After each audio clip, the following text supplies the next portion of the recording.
Selamat malam, Saudara. DPR kini mengusulkan satu orang satu akun per media sosial. Lalu efektifkah ide ini untuk memberantas praktik scamming dan buzzer di ranah digital Indonesia atau justru akan membatasi hak-hak digital masyarakat?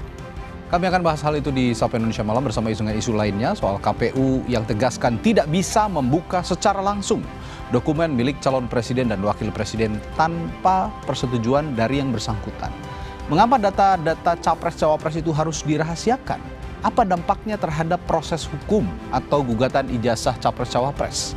Dua isu ini akan jadi sajian utama Sapa Indonesia Malam kali ini. Saya Radi Saputro. Dan saya Audrey Chandra. Kita buka Sapa Indonesia Malam selengkapnya.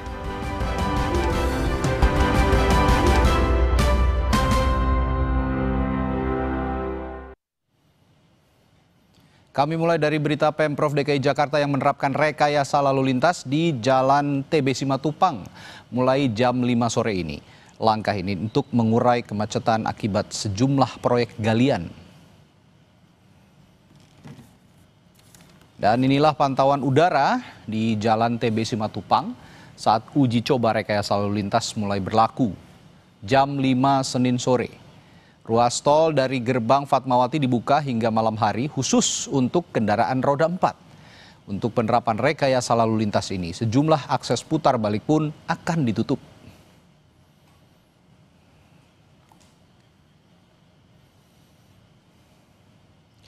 Gubernur Jakarta Pramono Anung, Saudara, mengatakan uji coba rekayasa lalu lintas jadi salah satu upaya Pemprov dan Kementerian Pekerjaan Umum mengatasi macet di Jalan TB Simatupang, Jakarta Selatan.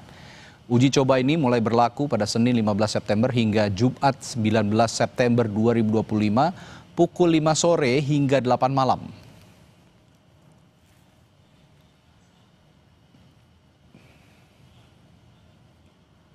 Simulasi ini akan diadakan selama 5 hari dari jam 17.00 sampai dengan 20.00. Kalau kemudian dalam simulasi ini berhasil menurunkan kemacetan yang ada di Simatupang maupun di Fatmawati ini, maka saya sudah meminta kepada Dinas Perhubungan untuk bersama-sama dengan BPJT dilakukan sampai dengan akhir Oktober. Saya juga sudah meminta kepada MRT dan Transjakarta, terutama untuk Transjakarta, mereka untuk mempersiapkan supaya naik turun bis tidak lagi seperti yang tadi saya lihat, itu menutup dari 2 jalur menjadi tinggal 1 jalur. Dan itu menjadi salah satu penyebab kemacetan yang ada di TB Simatupang ini. Kita pantau situasi terbaru uji coba rekayasa lalu lintas di Jalan TB Simatupang, Jakarta Selatan bersama jurnalis Kompas TV Eril Wiranata dan juru kamera Ganiar Febrian serta juru kamera drone ada Denny Yosua dan Bodia Vimala. Eril, bagaimana situasi paling baru sejak uji coba tadi sudah diberlakukan sekitar setengah jam yang lalu, Eril?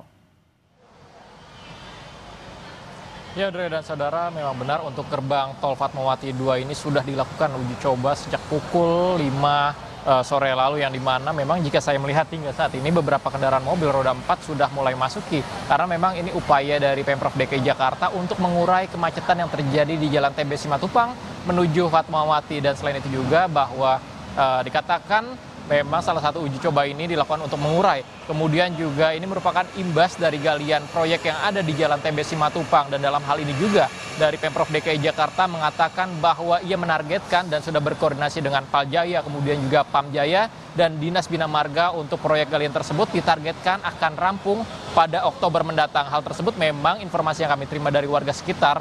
Mereka mengeluhkan karena banyaknya proyek galian ini menyebabkan jalan semakin sempit.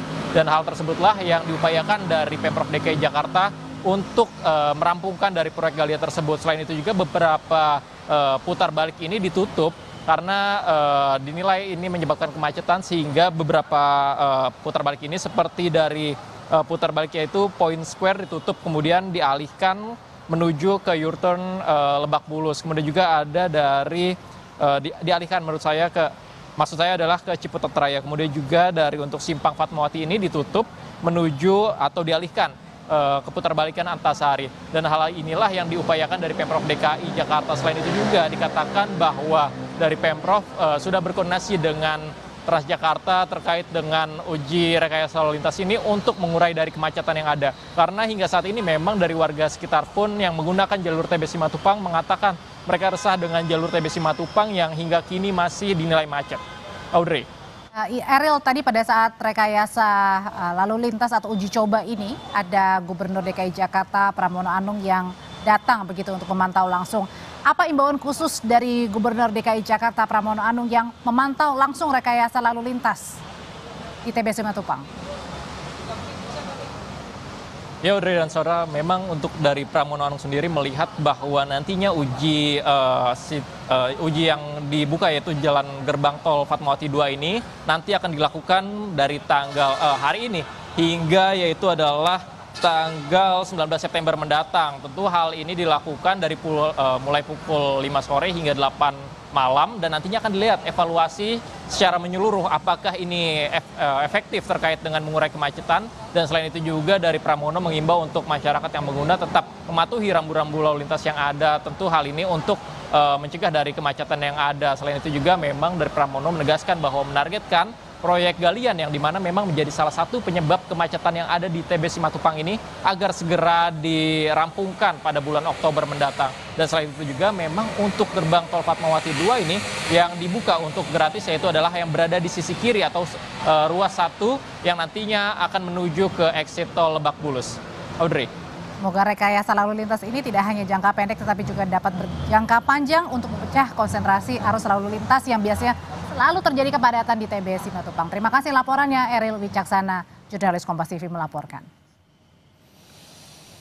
Ke sorotan lainnya, Saudara, Polda Metro Jaya belum menerima laporan orang hilang selama unjuk rasa pada akhir Agustus hingga September lalu.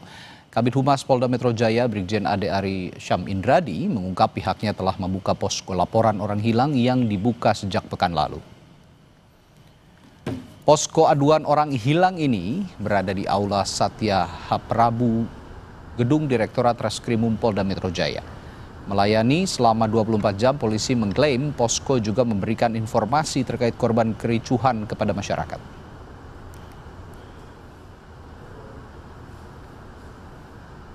Posko ini siap menerima laporan dari masyarakat yang merasa kehilangan keluarga.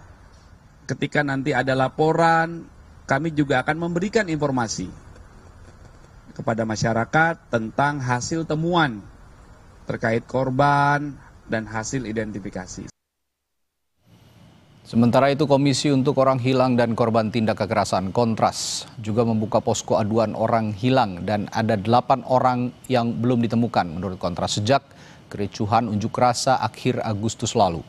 Posko aduan dibuka sejak 2 pekan lalu bagi orang yang hilang selama aksi pada 25 hingga 31 Agustus dan hingga Senin 15 September ada 44 laporan orang hilang dan sebagian besar ditemukan di kantor polisi dan gedung DPR dan DPRD maksud kami.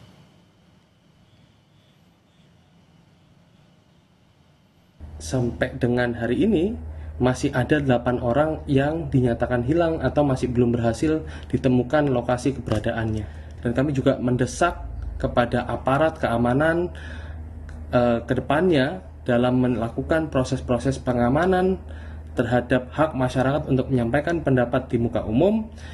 Tidak perlu lagi ada upaya-upaya berlebih dalam rangka melakukan penangkapan atau bahasa yang seringkali dilakukan oleh kepolisian adalah pengamanan yang ternyata juga bisa diidentifikasi sebagai sebuah fenomena penghilangan orang secara paksa dalam jangka waktu yang pendek. Saudara Menteri Keuangan Purbaya Yudi Sadewa menduga para direktur bank plat merah pasti sedang pusing menyalurkan dana usai menerima dana total 200 triliun rupiah dari pemerintah.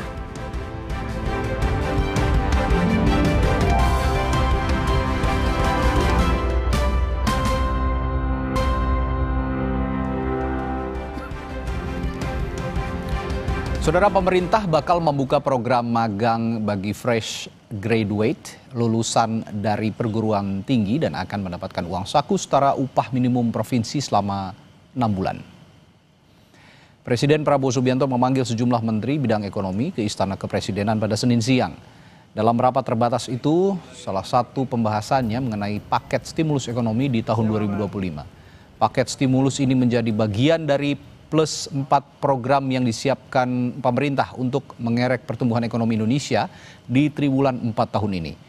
Menteri Koordinator Bidang Perekonomian Erlangga Hartarto menyebut salah satu stimulus yang diberikan adalah produktivitas dan keterimaan angkatan kerja yang baru.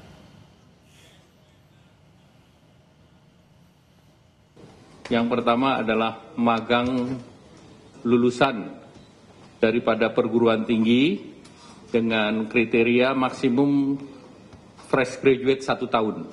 Apakah itu S1, D3, dan yang lain, itu di link and match-kan dengan dikerjasamakan dengan sektor industri, di mana penerima manfaat di tahap pertama 20.000 orang, dan selama proses bekerja diberikan uang saku sebesar upah minimum UMP, dan ini untuk 6 bulan.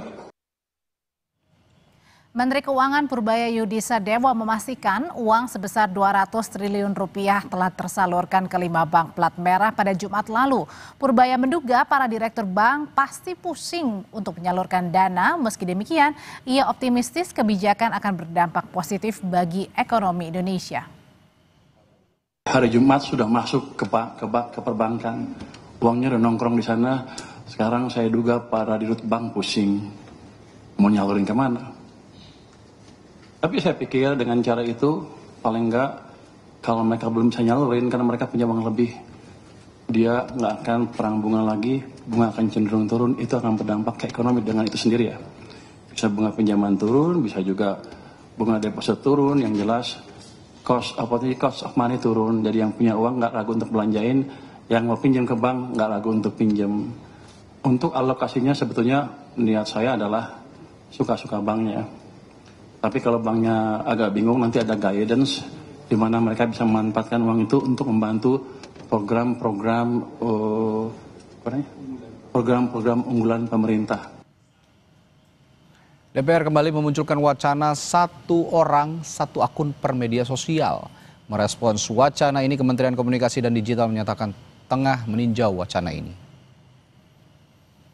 Wakil Menteri Komunikasi dan Digital, Nezar Patria, menyebut Kementerian Komunikasi dan Digital saat ini tengah mereview usulan 1 orang 1 akun medsos. Nezar bilang hal ini juga berkaitan dengan program Satu Data Indonesia Kementerian Komdigi dan menegaskan usulan tersebut akan dikaji sebagai upaya memperkecil praktik scamming di dunia digital. Kita lagi review itu karena itu terkait juga dengan program Satu Data Indonesia itu ya. Ya, itu salah satu solusi dan kita lagi kaji sekian opsi yang intinya adalah untuk semakin memperkecil upaya-upaya scamming misalnya ya di dunia online kita, dan juga untuk memudahkan pengawasan kita terhadap disinformasi, hoax, dan lain-lain. Sebelumnya, Sekretaris Fraksi Partai Gerindra DPR RI Bambang Haryadi mengusulkan ide agar satu warga negara hanya punya 1 akun media sosial tiap platform medsos untuk menghindari akun anonim maupun akun palsu. Bambang bilang informasi yang disampaikan di media sosial harus dapat dipertanggungjawabkan. Ia juga menyoroti fenomena akun anonim dan buzzer alias pendengung yang belakangan ini memang marak berseliweran di berbagai media sosial.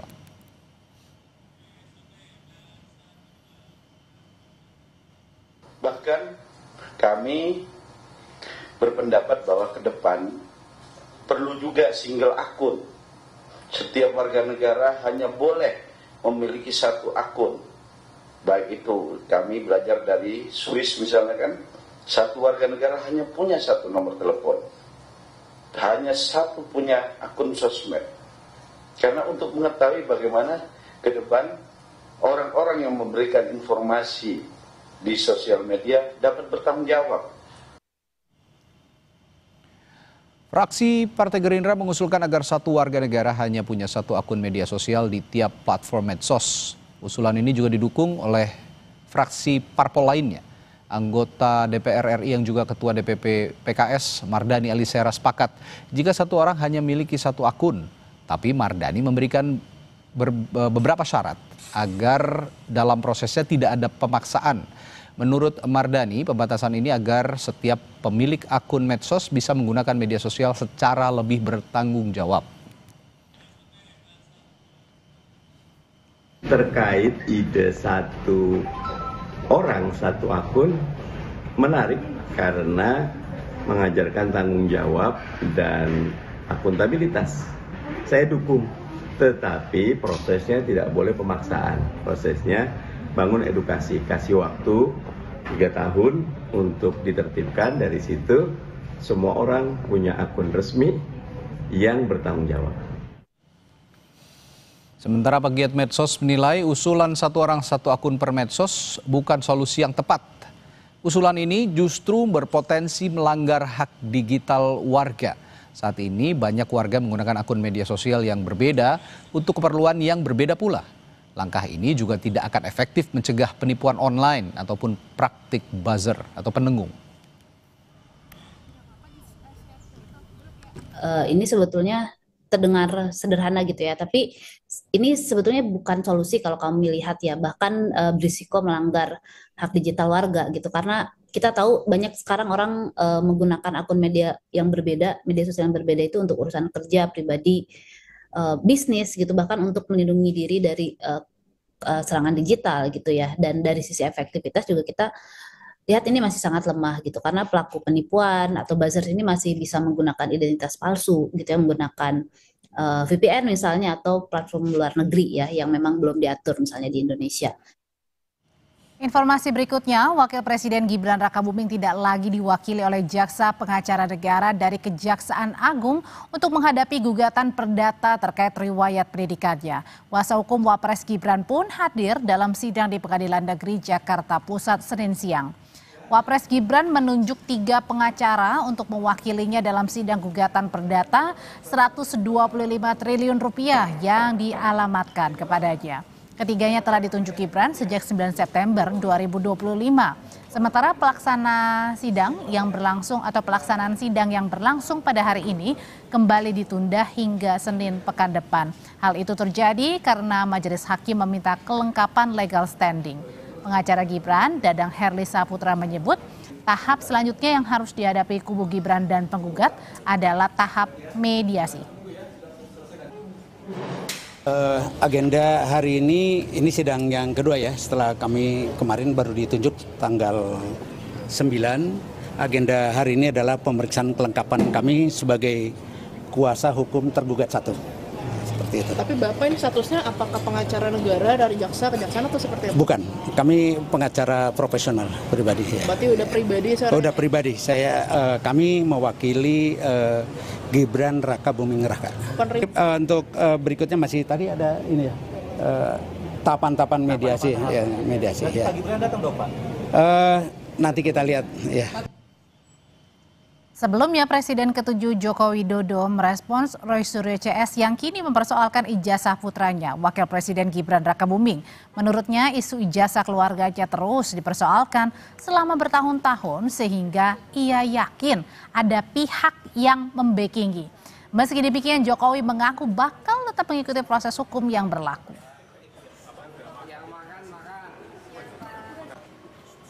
Ijazah Jokowi dimasalahkan, ijazah Gibran dimasalahkan, nanti sampai ijazah Jangan dimasalahkan. Ya tapi apapun ikuti proses hukum yang ada. Ya.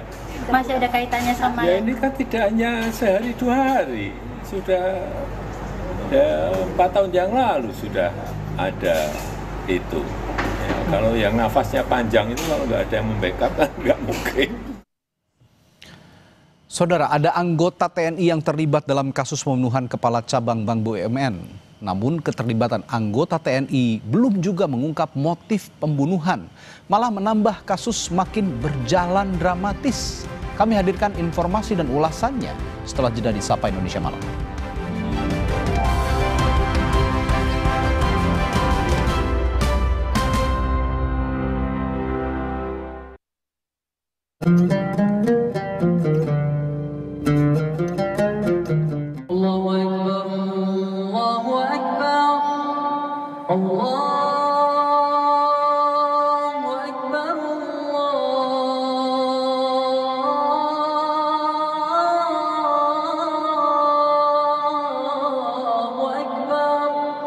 أشهد أن لا إله إلا الله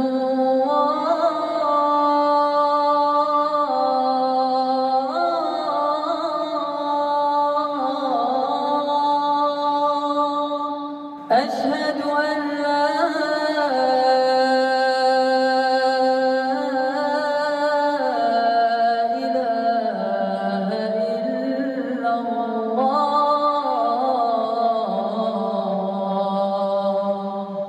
أشهد أن محمدا رسول الله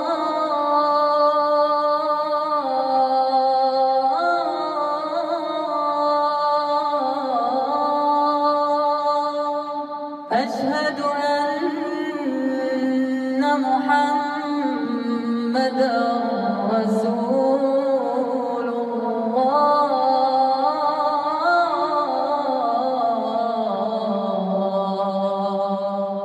حي على الصلاة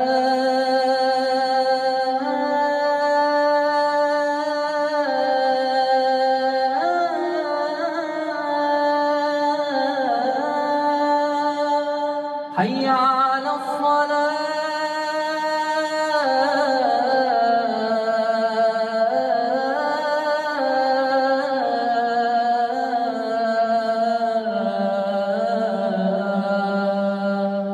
حي على الفلاح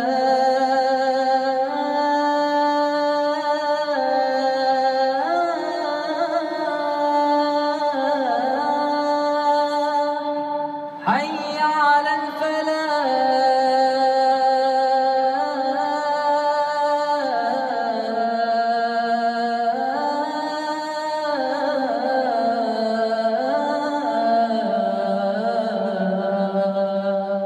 الله أكبر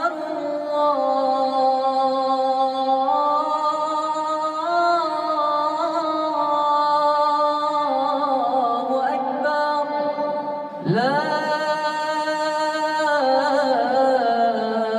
إله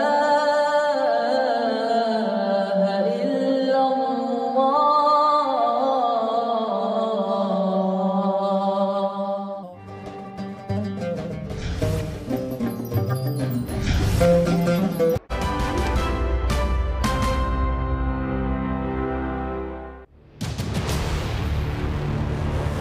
motifnya apa, otaknya apa, karena kan selama ini kita masih bertanya-tanya kenapa bisa suami saya yang kata orangnya baik kok bisa diperlakukan tidak baik. Dalam waktu dekat itu akan dirilis ya, akan dirilis oleh penyidik. Saat ini penyidik terus melakukan pendalaman.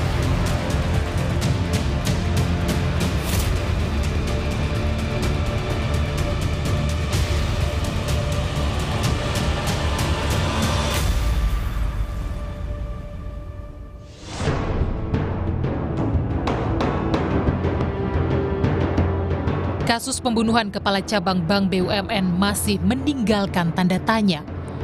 Mengapa satu nyawa harus direnggut dengan melibatkan 15 orang, termasuk seorang anggota TNI berpangkat Kopral 2? Apakah ini sekedar pembunuhan atau ada sebuah luka yang menyimpan dendam? Fakta yang menambah luka sekaligus menimbulkan tanda tanya besar. Apa peran anggota berseragam militer dalam kasus ini? Sebelumnya, polisi mengungkap 15 orang yang ditetapkan sebagai tersangka memiliki peran berlapis. Ada yang merencanakan, ada yang menganiaya hingga tewas, dan ada pula yang membantu menutup jejak. Apa sebenarnya motif dibalik eksekusi kejam ini? Polisi bilang minta waktu untuk pendalaman pemeriksaan. Dalam waktu dekat itu akan dirilis ya, akan dirilis oleh penyidik. Saat ini penyidik terus melakukan pendalaman. Penyidikan itu dilaksanakan secara hati-hati, secara cermat. Ada SOP-nya, ada aturannya, harus proporsional, harus profesional. Di sisi lain juga transparan dan akuntabel. Ilham Pradipta ditemukan tewas secara mengenaskan pada 21 Agustus 2025 di Kampung Karangsambung, Kabupaten Bekasi, Jawa Barat. Jenazahnya ditemukan dengan tanda-tanda kekerasan yang mengindikasikan kematiannya bukan karena kecelakaan, melainkan pembunuhan. Saat diselidiki, korban terlihat diculik oleh sejumlah pria di parkiran pusat perbelanjaan di Ciracas, Jakarta Timur, sebelum ditemukan tewas terbunuh. Korban adalah kepala cabang Bank BUMN. Namun apakah pembunuhannya terkait dengan jabatannya sebagai pejabat bank? Atau korban mengetahui sesuatu yang tidak seharusnya diketahui? Atau apakah pembunuhan ini berkaitan dengan dendam lama? Istri korban masih bertanya-tanya terkait motif pelaku yang tega membunuh suaminya. Ketika pelaku udah ketemu, dihukum setimpal, seberat-beratnya, cepat diusut sampai tuntas sih, cepat nangkep pelaku, terus ketahuan motifnya apa, otaknya apa, karena kan selama ini kita masih bertanya-tanya, kok kenapa bisa suami saya yang kata orangnya baik, kok bisa diperlakukan tidak baik. Satu nyawa yang menyeret 15 orang dianggap bukan kasus pembunuhan biasa. Dari 15 tersangka, penyidik membagi dalam 4 klaster. Klaster pertama adalah aktor intelektual.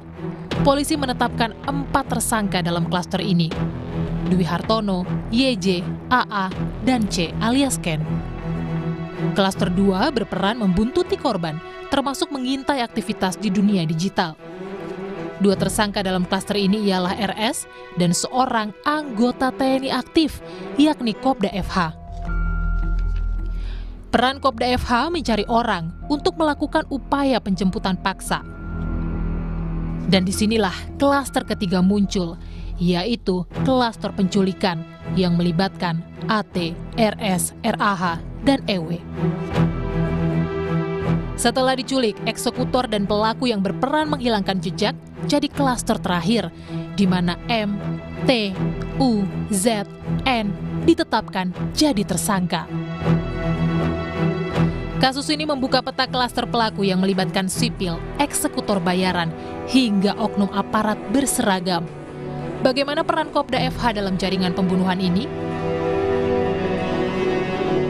Melalui pernyataan tertulis, Komandan Polisi Militer Kodam Jaya Kolonel CPM Doni Agus Priyanto menyampaikan, dari hasil pemeriksaan sementara, FH berperan sebagai perantara yang bertugas mencari orang guna menjemput paksa korban.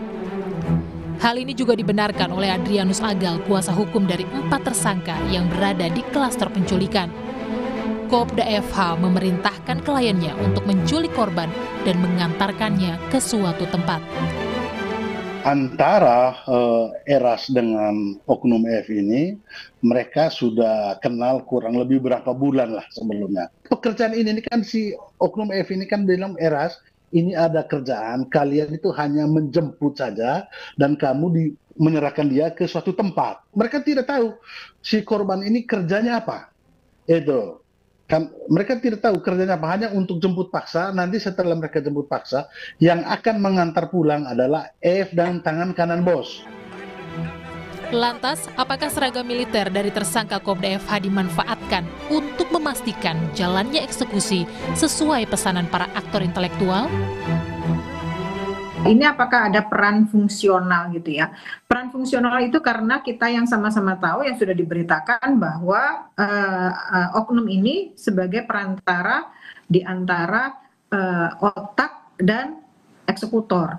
Justru di titik inilah ada peran strategis seorang anggota yang dinilai sangat-sangat krusial dan sangat membahayakan. Kenapa sampai terjadi sedemikian rupa? Karena di situ berarti ada jaringan. Karena seorang oknum itu pasti memiliki jaringan, memiliki kedisiplinan dan reputasi yang bisa dipakai untuk meyakinkan dan mengintimidasi orang lain. Nah, itu yang pertama, peran fungsional. Yang kedua, peran simbolik. Yang kita tahu TNI itu bukan sekedar institusi, tapi simbol kekuasaan negara. Ketika mereka ada yang terlibat, berarti ada kemungkinan masyarakat akan menilai bahwa seragam bisa dibeli, bahwa otoritas bisa disewa. Hal ini akan sangat-sangat merugikan institusi tersebut. Keterlibatan anggota TNI dalam kasus pembunuhan kepala cabang Bank BUMN malah menambah lapisan dramatis adanya keterlibatan oknum aparat TNI. Bahkan semakin menambah tanda tanya. Motif belum terungkap membuat publik terjebak dalam teka-teki. Sementara bayang-bayang keterlibatan oknum aparat membuat kasus ini semakin sensitif. Akankah kebenaran bisa diungkap atau justru tenggelam di balik permainan kuasa?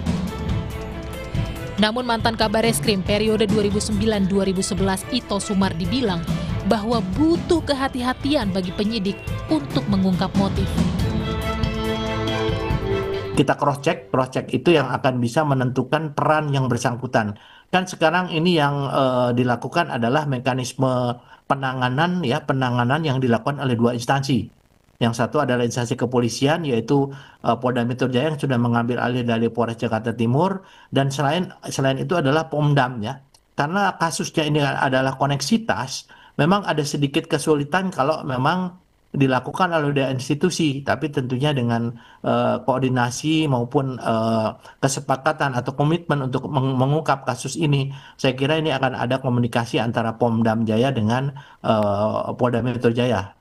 Tentunya kan kita juga harus hati-hati menyampaikan motif, jangan sampai ada salah dalam menyampaikan motif dari yang bersangkutan. Kan kita melihat sekarang masih ada beberapa spekulasi ya. Apakah itu merupakan masalah pribadi, kemudian penipuan terkait dengan kredit fiktif, dan juga kemungkinan ada balas dendam atau persaingan internal. Nah, tentunya ini yang harus didalami dari hasil cross-check ya.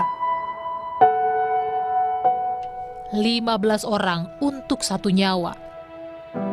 Pembunuhan kepala cabang Bank BUMN bukan hanya soal hilangnya 1 nyawa, melainkan cermin betapa terorganisirnya kejahatan ketika uang dan kepentingan menjadi taruhannya.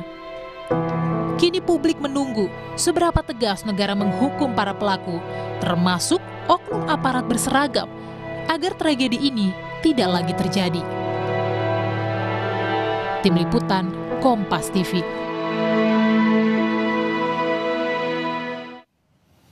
Saudara, KPU tegaskan tak bisa membuka secara langsung sejumlah dokumen milik calon presiden dan calon wakil presiden tanpa persetujuan dari yang bersangkutan. Kami punya ulasannya dipandu rekan saya Audrey Chandra sesaat lagi.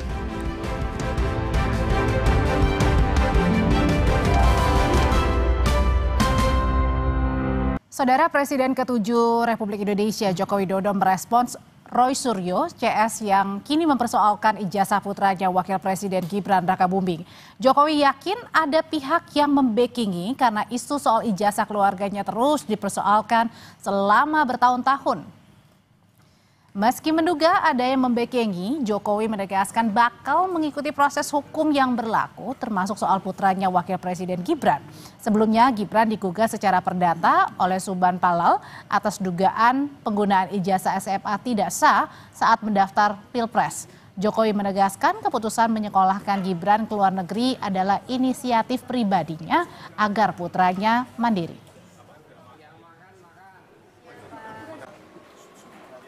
Ijazah Jokowi dimasalahkan, ijazah Gibran dimasalahkan, nanti sampai ijazah Janata dimasalahkan. Ya tapi apapun ikuti proses hukum yang ada. Ya. Masih ada kaitannya sama? Ya ini kan tidak hanya sehari 2 hari, sudah 4 tahun yang lalu sudah ada itu. Ya, kalau yang nafasnya panjang itu kalau nggak ada yang membackup kan nggak mungkin. Sementara Komisi Pemilihan Umum menegaskan tidak bisa membuka secara langsung sejumlah dokumen milik calon presiden dan wakil presiden tanpa persetujuan dari yang bersangkutan. Hal tersebut tertuang dalam keputusan KPU RI nomor 731 tahun 2025 yang ditandatangani Ketua KPU RI pada 21 Agustus lalu. Dalam keputusan tersebut terdapat 16 dokumen yang tidak bisa dibuka ke publik tetapi berkaitan dengan syarat menjadi capres dan juga cawapres. Salah satunya adalah ijazah. Informasi tersebut tidak bisa dibuka ke publik selama 5 tahun kecuali mendapat persetujuan dari pemiliknya. KPU bilang ada konsekuensi bahaya jika informasi dokumen persyaratan capres dan cawapres jika dibuka ke publik tanpa ada persetujuan karena bisa mengungkap informasi pribadi seseorang.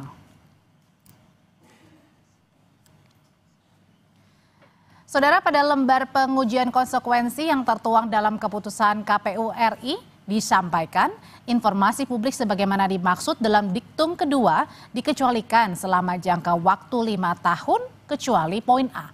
Pihak yang rahasianya diungkap memberikan persetujuan tertulis dan atau poin B pengungkapan berkaitan dengan posisi seseorang dalam jabatan-jabatan publik. Inilah yang diungkap menurut sumber KPU RI.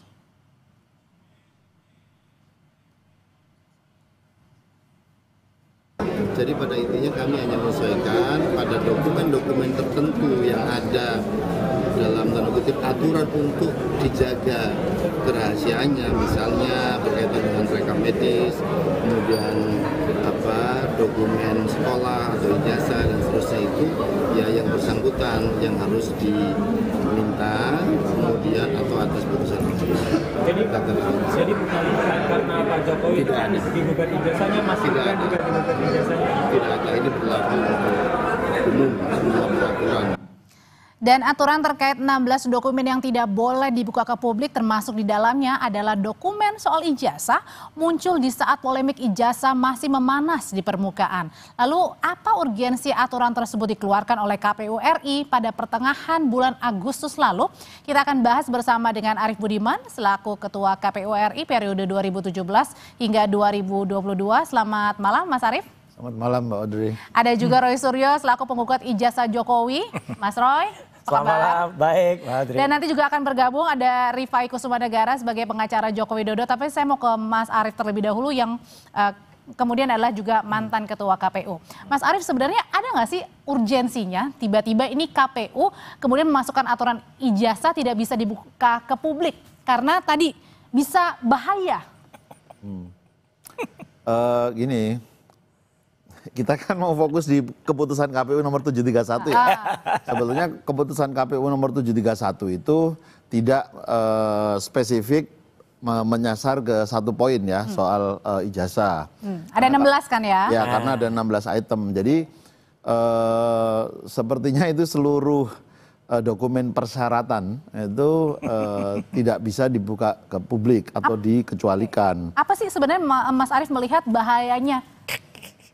Sebentar, ini kenapa keputusan KPU itu terbit? Ya. Kalau saya lihat di lembar pengujian konsekuensinya, salah satunya itu karena ada permohonan informasi dari Pak Komarudin. Ya. Komardin.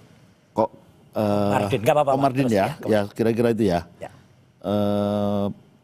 Kalau di sini sih ditulis berdasarkan surat dari IR Komarudin SHM and Partners gitu ya.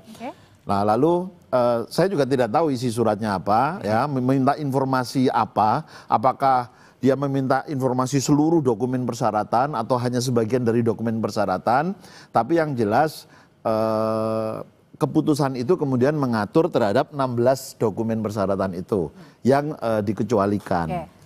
Nah sebetulnya dalam menyelenggarakan tahapan pemilu ada beberapa prinsip yang harus dilakukan untuk menjaga KPU itu bekerja free and fair, berintegritas gitu ya. Salah satunya adalah transparansi.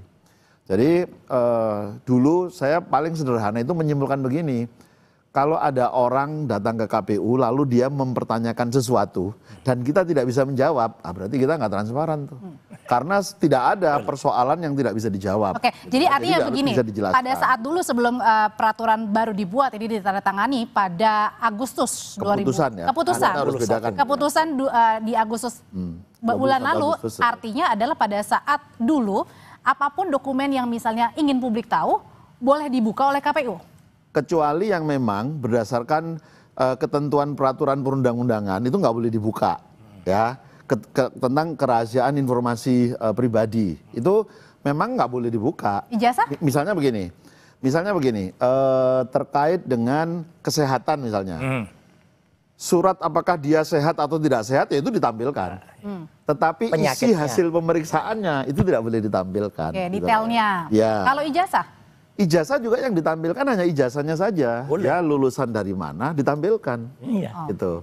Jadi dulu sepanjang yang saya ingat ya, di pemilu 2014 dan pemilu 2019, kebetulan saya menjadi bagian penyelenggara pemilunya, itu kita tampilkan semua. Karena ada prinsip lain juga yang harus kita kerjakan. Apa itu? Melayani stakeholder pemilu. Stakeholder pemilu siapa? Banyak. Peserta pemilu. Peserta pemilu itu ada partai politik, ada pasangan calon presiden dan wakil presiden. Kalau dalam pilkada ada pasangan calon kepala daerah gitu ya.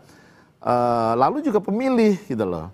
Jadi informasi yang kita sediakan itu sebetulnya bermanfaat untuk semua, untuk partai politik, untuk pasangan calon, untuk pemilih gitu. Oke, nah tapi kalau dilihatnya sendiri kalau gitu Mas Roy, surat ini dikeluarkan pada 21 Agustus 2025. Apa yang ditangkapnya? Yang ditangkapnya ini Indonesia malah dibawa oleh keputusan nomor 731 ini kembali ke alam kegelapan. Kita kayak, ini nggak ada bedanya dengan uya-kuya.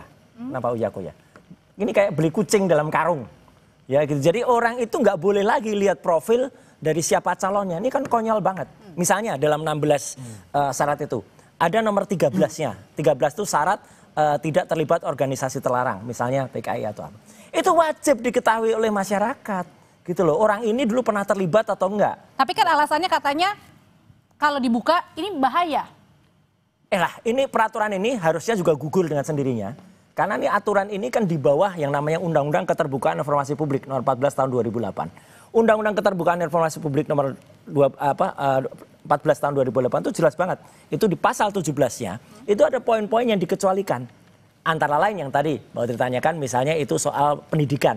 Pendidikan itu bukan ijazah. Ijazah harus ditampilkan. Yang tidak ditampilkan misalnya adalah KHS, kartu hasil studi. Kalau itu saya setuju, sama dengan tadi analogi Pak Arief ya. Kartu hasil studi misalnya adalah orang ini nilainya berapa. Karena terlalu detail juga gitu. Iya, justru malah ketika kemarin Mabes Polri nampilkan itu sebagai hasilnya Jokowi misalnya. Nah itu sebenarnya melanggar sebenarnya. Tapi ya kita senyum aja gitu. Nah ini malah justru kudet, katrok gitu. Jadi ngapain KPU itu harus membuat aturan yang itu nanti toh pasti akan dibuka. Kalau ini digugat melalui KIP, Komisi Informasi Pusat ya atau publik, itu pasti nanti akan digugurkan dan KPU nanti malah malu lagi nanti udah bikin aturan yang tidak populer bagi masyarakat. Tapi kalau tadi bilangnya dengan alasan bahaya? Apanya yang bahaya? Negara ini kok malah makin menutup diri terhadap keterbukaan informasi publik.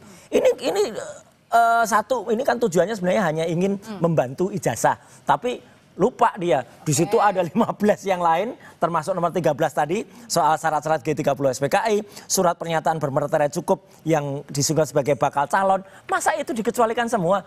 Lah kalau itu dikecualikan semua, aneh. Kalau menurut saya ini KPU nih, tolonglah kembali ke zamannya Pak Arief nih. Zaman Pak Arief tuh KPU tuh terbuka banget, kita enak main ke sana gitu. Saya juga barusan ngalami ketika kemarin saya dengan teman-teman dari Yakin ya, Yayasan Advokasi untuk itu untuk membuka data-data Sirekap ya. Kita sudah menang keputusan KIP. Ya, sudah kita harus membuka data suara tiap-tiap TPS. Jadi ini artinya dimaksudnya adalah mundur begitu ya? Sangat mundur, sangat kemudian membawa Indonesia ke kegelapan. Ya jangan salahkan masyarakat kalau membuat inilah yang malah mendorong Indonesia gelap itu justru KPU yang sekarang. Kalau menurut Mas Roy katanya kembali mundur malah Bang Rifai, sebenarnya kalau dari kuasa hukum sendiri Bang Rifai sebenarnya setuju nggak sih dengan surat yang dikeluarkan oleh KPU ini tanggal 21 Agustus 2025? Sebenarnya apa yang dikeluarkan oleh KPU ini bukan recurring ya, dia bersihin sifatnya. Tapi Besihing ini sebenarnya intinya adalah justru menegaskan hukum positif yang ada. Ya, bahwa memang di Undang-Undang Perlindungan Data Pribadi, hasil evaluasi intelektual itu sesuatu yang dilindungi, yang tidak bisa dibuka. Dan ini pakai jawantahan dari pasal 28G ayat 1 UUD 45 bahwa setiap orang berhak atas perlindungan pribadi, kehormatan, martabat. Ya. Itu diwujudkan dalam Undang-Undang PDB. Lalu sekarang diakomodir oleh KPU dalam bentuk Besihing. Menurut saya sih bukan sesuatu yang baru, hanya menegaskan hukum positif yang ada agar di lapangan tidak terjadi mispersepsi, khususnya anggota-anggota di bawah ya. Karena kembali lagi, sebenarnya ini kan mungkin belajar juga dari kasus yang muncul ya, yang diupayakan oleh Bang Roy CS ya, bahwa mempersoalkan data pendidikan ya. Sekalipun juga memang secara formal sudah lewat sebenarnya Mbak. Kalau bicara formal, persoalan-persoalan ini sebenarnya dipersoalkan itu dalam masa proses pemilu. Setelah pemilu selesai, itu undang-undang jelas tidak bisa lagi dipersoalkan. Tapi kemudian juga ada yang mempertanyakan begitu, kenapa timingnya pada saat sekarang? Dan sebenarnya poin yang tadi disampaikan Pak Rifai itu saya setuju, misalnya itu terkait dengan hasil ya, hasil akademik. Ya misalnya KHS, oke, sekali lagi. KHS itu memang boleh kalau itu dikecualikan karena ketahuan IP-nya ternyata rendah, nilai C-nya banyak kayak Pak Jokowi kemarin ya. Tapi yang nomor 12 ini, poin 12, bukti kelulusan berupa fotokopi ijazah, surat tanda tamat belajar, itu hanya fotokopi ijazah. Ngapain harus disembunyikan? Ngapain orang malah makin nggak bangga lagi? Kalau kita kan bangga banget ya punya ijazah itu kemudian ditampilkan. Ini menurut saya sekali lagi, ini malah justru membuat citra buruk bagi KPU dan membuat dia sama sekali justru melanggar yang namanya Undang-Undang Keterbukaan Informasi Publik. Oke, kalau dari Mas Arief sendiri berpandangan sebenarnya kenapa kemudian juga baru dikeluarkan sekarang? Kenapa nggak dari dulu-dulu? Atau kan ini sebenarnya nggak ada masa ya? Maksudnya masa dalam artian mau mendekat pilpres tidak, mau mendekati pilkada tidak. Tapi kenapa kira-kira Mas Arief urgensinya kira-kira aja kita duga? Ya itu tadi salah satu rujukannya KPU kan karena ada permintaan informasi. Lucu. Maka KPU sebelum menjawab itu sebenarnya kalau KPU yakin ini bisa dijawab ya tinggal dijawab saja gitu kan. Minta apa tinggal diberikan gitu kan. Tetapi kalau KPU tidak yakin maka KPU melakukan uji konsekuensi. Nah hasilnya adalah keputusan 731 gitu loh. Oke, kalau gitu Bang Rifai melihat sendiri bahwa dengan adanya surat ini kemudian juga bisa dibilang kemudian ya itu tadi kalau misalnya memang ada yang mempersoalkan pihak-pihak yang mempersoalkan lebih baik dibawa saja ke ranah-ranah yang memang seharusnya menindak begitu. Satu lagi ya, jadi selain apa yang saya sampaikan tadi bahwa ini linear dengan Undang-Undang PDB dan juga konstitusi, sebenarnya saya setuju juga KPU mengeluarkan ini karena begini, ini aturan proses pemilu ya. Semua keberatan-keberatan itu selesai pada saat proses. Setelah itu masuk sengketa hasil. Setelah itu selesai. Gak bisa lagi dibuka. Mohon maaf Mbak, kebetulan saya kuasa Prabowo Gibran di MK. Setelah itu ada gugatan dari PDIP. Ya setelah MK nih gugatan di Petun sama mempersoalkan keberadaan Gibran. Hasil Petun apa? Sudah selesai. Tapi kemudian tidak bisa lagi masuk gitu. Jadi kenapa? Karena ini jangan sampai merusak tata agenda ketatanegaraan.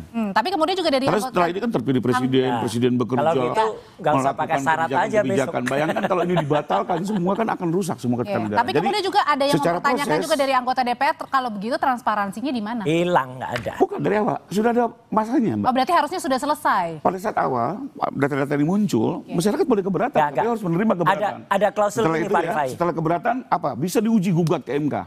Soal ijazah kan banyak sekali digugat di MK. Nggak, ada klausul ketika dulu kita menandatangani form ya, misalnya form pengunduran diri, itu selalu ada keterangan di situ. Bila sewaktu-waktu pernyataan ini tidak benar, maka saya sanggup mengundurkan diri. Itu yang terjadi. Jadi sewaktu-waktu itu timeless, nggak ada waktunya. Kalau ternyata kemarin belum ketahuan, misalnya Gibran tuh katanya nggak lulus SMA misalnya, atau Jokowi itu ternyata tidak lulus UGM, ya udah sewaktu-waktu bisa. Gitu itu harusnya itu berlaku. Jadi tidak hanya kemudian dibatasin, kemudian waktu, kemudian ada daluarsa. Kayak Sylvester aja nyari-nyari daluarsa. Oke, kalau gitu pertanyaan selanjutnya adalah sebenarnya apa dampak ketika KPU mengeluarkan ini tidak bisa membuka lagi secara langsung ke publik data-data capres-cawapresnya begitu. Apa dampaknya sebenarnya? Usai jeda ya, tetap bersama kami di Sapa Indonesia Malam.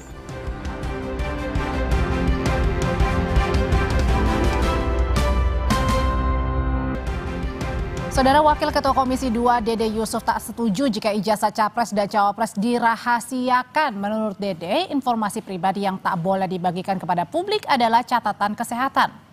Keputusan KPU nomor 731 menyebut tentang beberapa dokumen yang tidak bisa dibuka kepada publik tanpa izin pihak yang bersangkutan. Salah satunya adalah ijazah capres dan cawapres. Menurut Dede Yusuf, dokumen seperti ijazah seharusnya dapat dibuka pada publik. Dede menyatakan Komisi 2 DPR akan meminta klarifikasi pada KPU.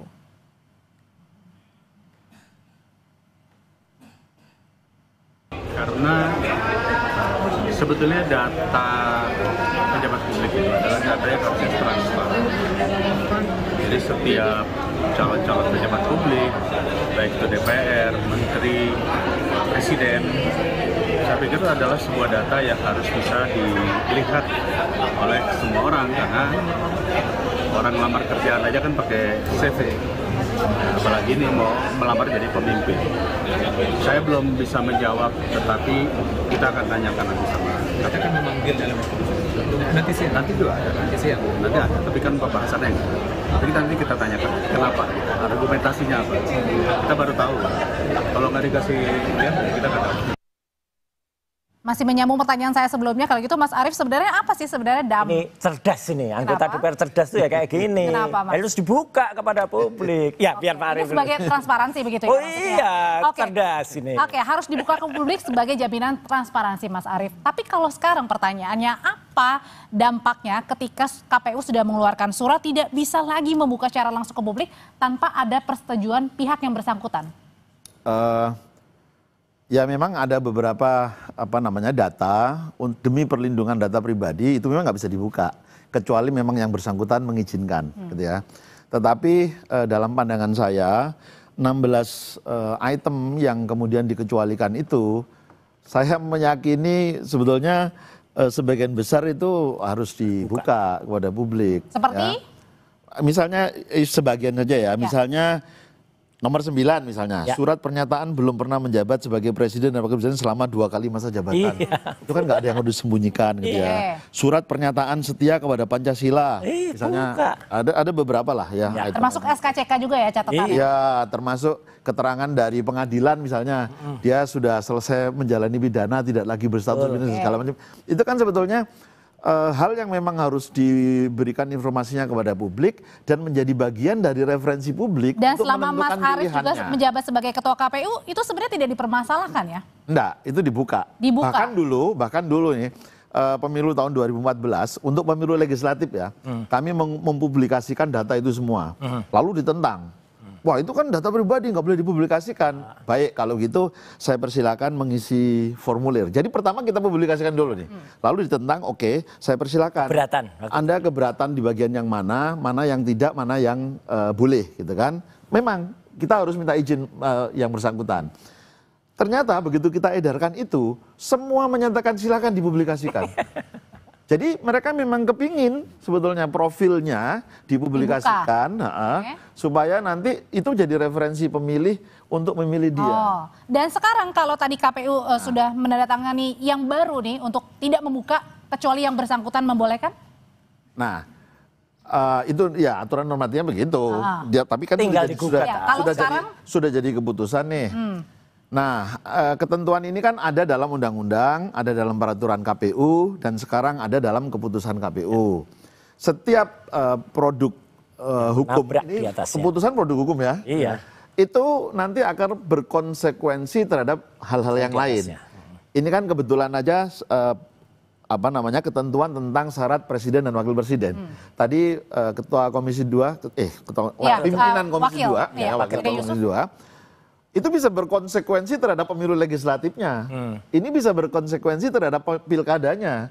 Oh nanti mereka yang, wah ini ada putusan begini untuk pemilu presiden dan wakil presiden. Dia juga tidak akan minta untuk tidak dibuka juga misalnya ini ya. Lebih banyak dampak positifnya atau? Negatif. Maka di pemilu 2029 nanti, ini jadi jurisprudensi untuk bisa direplikasi pada keputusan-keputusan yang lain.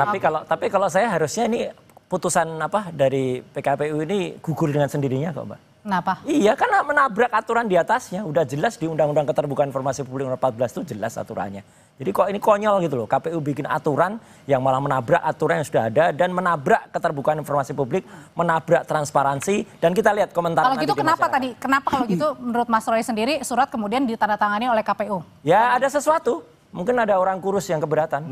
Hah? Orang? Kurus yang keberatan. Maksudnya? Nah, ya, biasanya kan saya tidur ada orang gemuk, orang besar. Nah ini mungkin ya kan balik, saya ada orang kurus yang keberatan mungkin. Mungkin pusing. Pusing karena tiap hari didatangin datanya. Kalau gitu oke. Tapi termasuk ya Pak Aris setuju ya bahwa untuk data pendidikan, data kesehatan itu memang data pribadi yang di-keep. Kesehatan saja ya? oke. Jadi Sekarang, isinya nggak boleh. Isinya nggak boleh. Saya setuju Ijazahnya di negara hukum ini nggak ada yang tidak bisa diuji. Semua kekuasaan kewenangan bisa diuji. Ada 2 saluran Mbak. Pertama ya sudah ada yang keberatan ajukan ke KIP. Ya. Nanti kita lihat.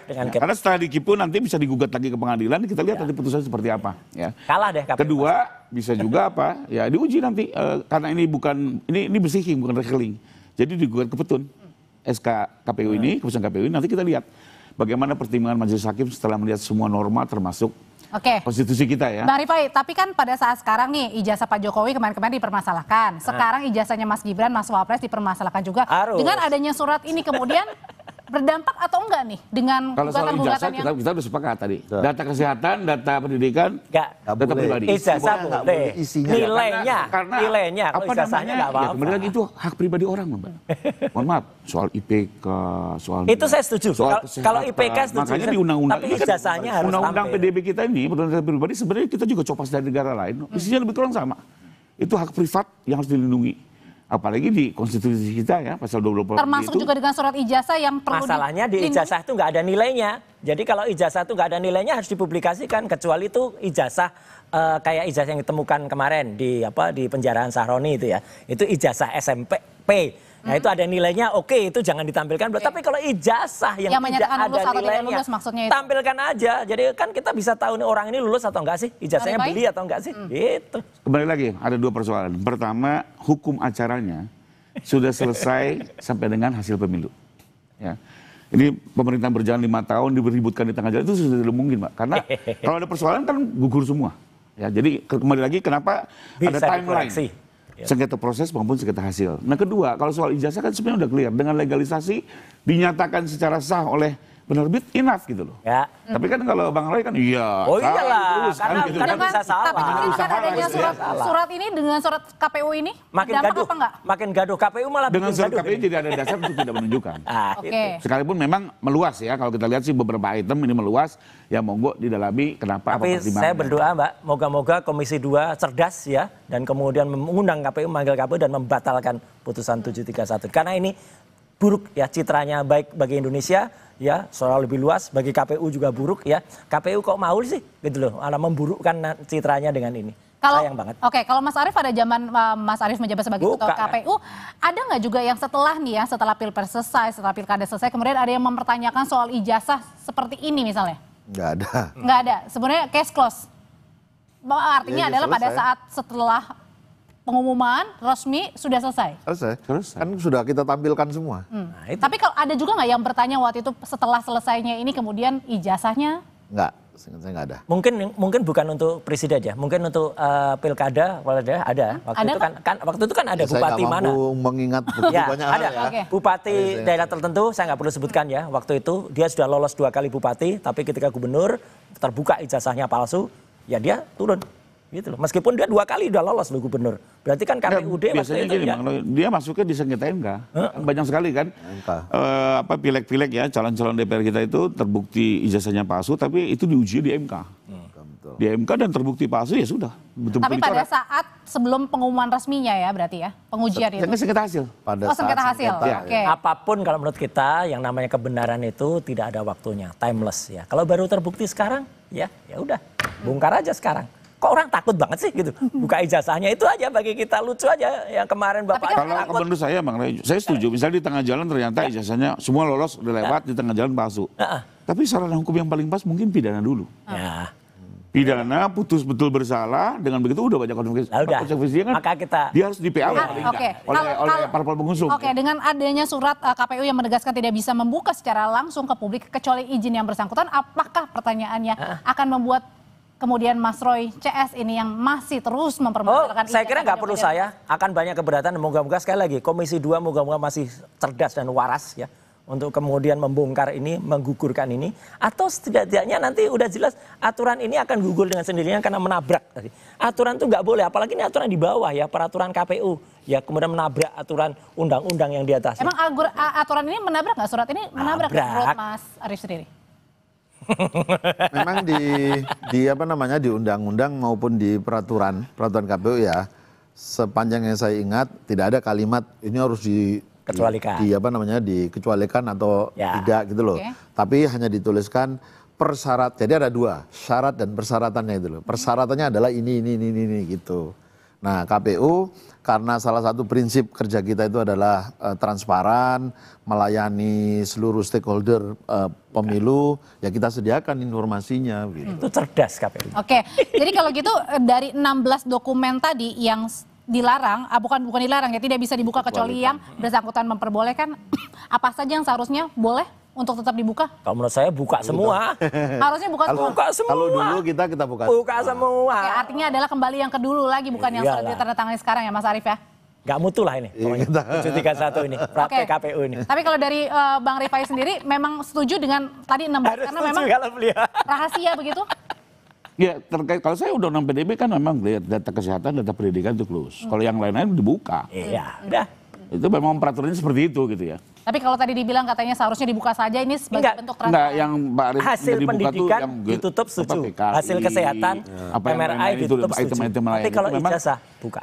Memang kalau itu kan apa kaitannya dengan hak pribadi ya? Tapi katanya tadi ijazah dibuka kan tidak menyangkut. Kalau itu kan nggak ada nomornya. Beda pendapat. Kalau itu beda pendapat. Kalau nggak apa-apa. Beda pendapat. Data kesehatan plus. Iya. Ijazah nggak ada nilainya kok, kecuali ada nilainya. Itu aja. Yang KTP nggak boleh juga. Kalau KTP kan ada NIK-nya. NIK-nya itu dilarang. Tapi kalau itu misalnya surat, ya setuju itu. Surat keterangan misalnya dia bebas narkoba. Nggak apa-apa untuk menunjukkan kalau dia memang benar-benar bebas narkoba. Surat keterangan persetujuan untuk nanti misalnya tidak pilot. Disampaikan aja. Kemudian, kalau ijazahnya tidak boleh dibuka? Enggak, harus dibuka kalau ijazah. Supaya orang tahu. Jadi nggak beli kucing dalam karung tadi. Ya gitu. Kucing mungkin yang takut ijazahnya kebuka itu hanya kucing. Kalau kucingnya cerdas, buka ijazahnya. Oke. Terakhir kalau gitu Mas Arief, sebaiknya bagaimana nih untuk, kan ada pro dan juga kontra begitu dengan surat dari KPU yang baru ini. Apakah kemudian memang yang paling dekat adalah tadi Komisi 2 harus memanggil KPU untuk menjelaskan? Atau ada hal-hal yang lain sebenarnya tadi batal harusnya? Ya, saya masing-masing lembaga pasti punya cara dan metodenya sendiri ya untuk menyelesaikan persoalan.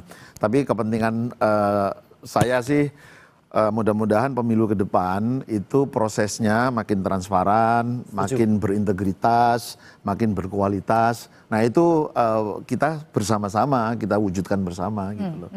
Termasuk dengan keterbukaan informasi dari capres dan cawapres. Ya, transparansi itu harus ada di seluruh tahapan pemilu gitu loh. Saya merasa bangga sebetulnya ya, karena di periode saya dulu itu KPU bahkan mewakili ya bersama lembaga pemerintah yang lain mewakili satu pertemuan waktu itu yang tingkat regional saya hadir, tapi yang tingkat seluruh dunia saya nggak bisa hadir. Di Korea Selatan kita memaparkan bagaimana kita menyediakan open data dalam proses penyelenggaraan pemilu di Indonesia. Dan itu banyak negara kemudian tertarik dan mau belajar ke Indonesia. Jadi artinya lebih banyak dampak positifnya ketika open data tadi daripada close. Cuma waktu itu sayangnya terus sudah keburu COVID, mereka kemudian menunda. Saya tidak tahu apakah sekarang mereka masih berminat untuk belajar itu di tempat kita. Gitu. Jadi nggak minat lagi kalau gitu. Oke, baik, terima kasih untuk ulasannya Mas Arief, Mas Roy, Bang Rifai. Selamat malam Bapak-Bapak. Ya, terima kasih. Tetap bersama kami di Sapa Indonesia Malam, Saudara. Usai jeda, Radisa Putra akan kembali dengan informasi dari DPR. Kini kembali memunculkan wacana satu orang satu akun per media sosial. Apa dasar wacana ini kita bahas hanya di Sapa Indonesia Malam.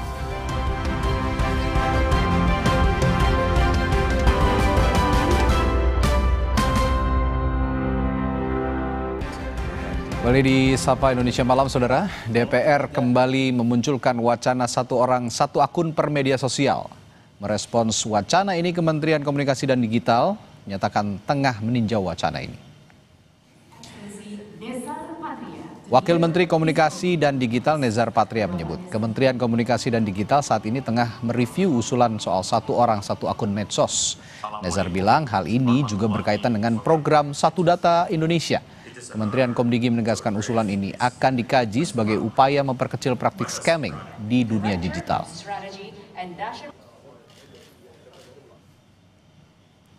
Kita lagi review itu karena itu terkait juga dengan program Satu Data Indonesia itu ya. Ya itu salah satu solusi dan kita lagi kaji sekian opsi yang intinya adalah untuk semakin memperkecil upaya-upaya scamming misalnya ya di dunia online kita dan juga untuk memudahkan pengawasan kita terhadap disinformasi, hoax, dan lain-lain. Sebelumnya, Sekretaris Fraksi Partai Gerindra DPR RI Bambang Haryadi mengusulkan ide agar satu warga negara hanya punya satu akun media sosial tiap platform medsos untuk menghindari akun anonim maupun akun palsu. Bambang menyebut informasi yang disampaikan di media sosial harus dapat dipertanggungjawabkan. Ia juga menyoroti fenomena akun anonim dan buzzer alias pendengung yang belakangan ini memang marak berseliweran di berbagai media sosial. Bahkan kami berpendapat bahwa ke depan perlu juga single akun. Setiap warga negara hanya boleh memiliki satu akun. Baik itu kami belajar dari Swiss misalnya kan, satu warga negara hanya punya satu nomor telepon. Hanya satu punya akun sosmed. Karena untuk mengetahui bagaimana ke depan orang-orang yang memberikan informasi di sosial media dapat bertanggung jawab. Sementara pegiat medsos menilai usulan satu orang satu akun per medsos bukan solusi yang tepat. Usulan ini justru berpotensi melanggar hak digital warga. Saat ini banyak warga menggunakan akun media sosial yang berbeda untuk keperluan yang berbeda pula. Langkah ini juga tidak akan efektif mencegah penipuan online atau praktik buzzer. Ini sebetulnya terdengar sederhana gitu ya, tapi ini sebetulnya bukan solusi kalau kamu lihat ya, bahkan berisiko melanggar hak digital warga gitu, karena kita tahu banyak sekarang orang menggunakan akun media yang berbeda, media sosial yang berbeda itu untuk urusan kerja, pribadi, bisnis gitu, bahkan untuk melindungi diri dari serangan digital gitu ya. Dan dari sisi efektivitas juga kita lihat ini masih sangat lemah gitu, karena pelaku penipuan atau buzzer ini masih bisa menggunakan identitas palsu gitu ya, menggunakan VPN misalnya atau platform luar negeri ya yang memang belum diatur misalnya di Indonesia. Wacana satu orang satu akun per medsos, bagaimana pengaturannya? Akankah efektif untuk membatasi peredaran hoax maupun penipuan di ranah digital? Atau justru akan membatasi hak-hak digital warga dalam berekspresi? Kita bahas bersama anggota DPR RI dari fraksi Partai Kebangkitan Bangsa Oleh Soleh dan pakar keamanan siber Pratama Persada. Selamat malam Bapak-Bapak. Malam Mas. Selamat malam. Iya, saya ke Pak Oleh dulu. Saya tahu Pak Oleh ini juga salah satu orang yang menyuarakan ini sejak beberapa waktu yang lalu ya, sebelum fraksi Partai Gerindra. Nah, jadi gimana pengaturannya Pak Oleh kalau misalnya usulannya satu warga, satu akun medsos, apakah berdasarkan nik, berdasarkan nomor telepon atau bagaimana? Sebenarnya pemikiran saya adalah bahwasanya dengan begitu bebasnya orang membuat medsos, akun fake tentunya, dan lebih-lebih yang sangat mengkhawatirkan itu adalah soal akun robot kan seperti buzzer itu. Gitu ya, banyak buzzer. Nah, kalau juga kita dipresentasikan apakah nilai manfaat dari akun robot, akun fake dengan nilai madarat? Kalau ngelihat suasana sekarang hari ini, presentasinya lebih besar daripada madaratnya. Nah, kalau misalkan berbicara tadi soal bagaimana dengan kebebasan, orang ingin mengkritik tapi ada rasa takut. Ya. Orang pingin kritik tapi gak mau identitasnya terpublikasi. Nah, ini harus ada sebuah titik tengah di mana bagaimana kebebasan menyampaikan pendapat, kebebasan berekspresi, dan tentunya rakyat punya hak kontrol terhadap pemerintah, lembaga, dan semua kehidupan Nah, maka rasa-rasanya ini perlu ada kesadaran bersama bahwasanya siapapun, dimanapun, profesi apapun, bahwa di mata hukum ini adalah sama. Nah, hari ini yang menjadi persoalan adalah mereka yang mengungkapkan sebuah ekspresi yang quote and quote dalam rangka mengkritisi atau memberikan rekomendasi ataupun masukan, ya hari ini seolah-olah diklasifikasikan bahwa dia tidak setuju pada pemerintah, dia tidak ini makar dan yang lain-lain. Nah, oleh sebab itu rasa-rasanya ini juga harus mencari solusi bagaimana ekosistem digital ini betul-betul ramah dan sehat. Nah, oleh sebab itu ketika saya lontarkan bahwa ada pembatasan second account, waktu itu bulan Juli kalau nggak salah, karena saya mengamati perilaku daripada pemilik akun-akun itu yang lebih kepada satu soal bagaimana penggiringan opini, penghasutan, bully, dan terutama adalah hoax. Nah, ini intensitasnya semakin tinggi.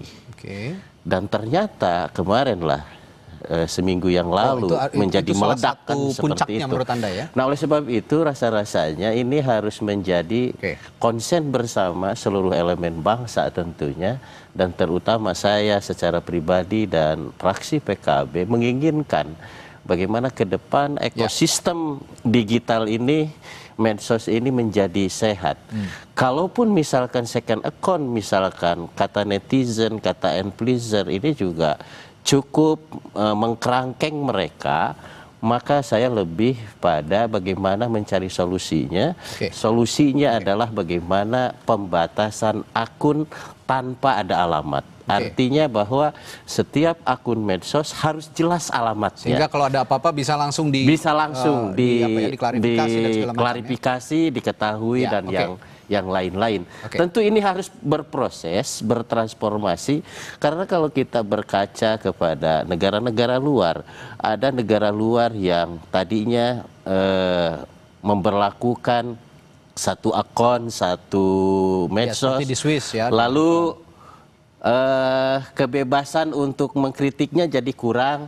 Ada juga misalkan negara Cina yang memberlakukan satu akun satu orang, tetapi happy dan maju gitu, tidak ada hal-hal yang lain. Nah, ini juga harus ada win-win solusi.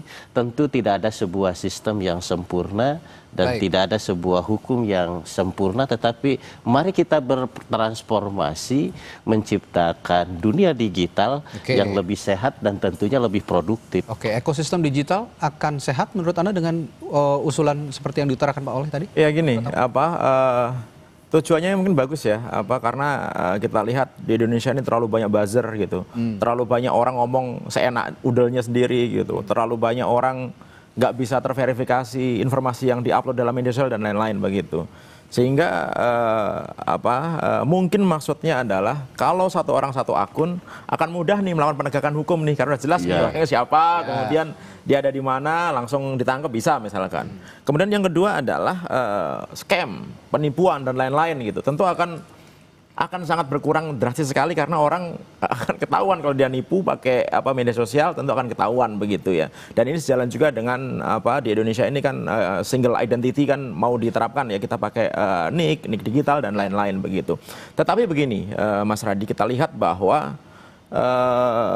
ketika orang melakukan berbagai macam aktivitas di Indonesia ini. Tadi Pak Soleh sudah mengatakan misalkan orang takut kebebasan ekspresinya terganggu gitu. Tetapi banyak orang, misalnya pelaku UMKM, itu dia memisahkan antara akun jualannya, kemudian akun pekerjaannya dan akun untuk keluarganya gitu ya kan. Jurnalis, dia membedakan antara akun untuk kerja dan akun untuk pribadinya dia. Dan banyak profesi-profesi lain di negara kita ini begitu yang mereka membutuhkan memang mutu pemisahan itu gitu ya kan. Sehingga kalau misalkan dibatasi nih satu orang hanya satu akun. Bagaimana dengan orang-orang yang memang menggunakan akun media sosial ini untuk berbisnis dan yang lain-lain begitu, ya kan? Sebenarnya begini, yang membuat kita kesel sama akun-akun media sosial yang bikin masalah itu adalah ketika mereka mengupload informasi-informasi yang hoax, membuat perpecahan dan lain-lain gitu. Kemudian ada akun-akun buzzer yang dia dengan dibayar kemudian mengupload sesuatu hal yang sebenarnya itu nggak benar tapi kelihatan benar karena begitu banyaknya orang yang melakukan retweet dan lain-lain begitu ya. Nah, kenapa kita berpikirnya nggak orang-orang itu aja yang ditangkap-tangkap? Trace-nya gimana? Kenapa kita? Nah, ini kan masalah teknologi ya, gitu. Ini masalah teknologi. Sebenarnya platform itu mereka memiliki teknologi untuk mengetahui mana akun yang fake, akun yang hoax dan akun yang memang didesain oleh robot gitu. Jelas itu misalkan ketahuan dia ngomongnya banyak nih, bergerombol nih gitu, tapi dia followernya cuma 1 atau 2, kemudian dia nggak pernah posting sesuatu, dari situ tujuannya hanya tipe-tipenya kelihatan ya, itu kelihatan sebenarnya gitu, ya kan. Dan pemerintah pun kalau punya teknologi yang tepat gitu, itu bisa ngejar gitu. Dan sekarang ada ilmu namanya social network analysis. Social network analysis itu adalah ilmu yang bisa kita gunakan untuk mentrace jaringan ini sebenarnya jaringan yang digerakkan oleh organik atau jaringan yang digerakkan oleh bot. Gitu. Itu bisa ketahuan tuh. Nah, tinggal kita bagaimana memiliki teknologi itu untuk ngejar orang-orang ini gitu.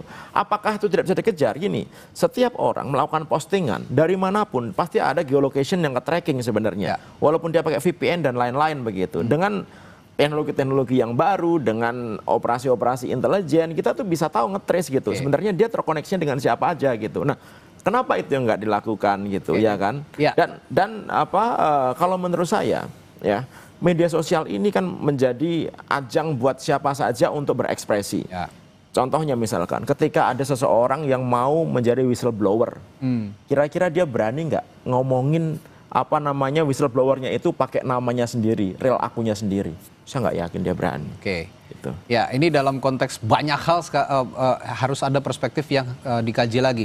Dan satu hal lagi yang ingin saya tekankan bahwa peran penyedia platform digital yang saat ini beredar di Indonesia, media sosial maupun yang lainnya, ini juga minim tanggung jawab terhadap kontrol. Nah, ini yang juga saya ingin tekankan. Bagaimana mekanisme regulasi yang akan diterapkan selama ini kepada penyedia platform media digital, bagaimana pemerintah juga bisa tegas, terutama untuk mengontrol orang-orang yang tidak jelas tadi dalam tanda kutip. Saya akan bahas hal ini sesaat lagi di Sapa Indonesia Malam. Tetaplah bersama kami.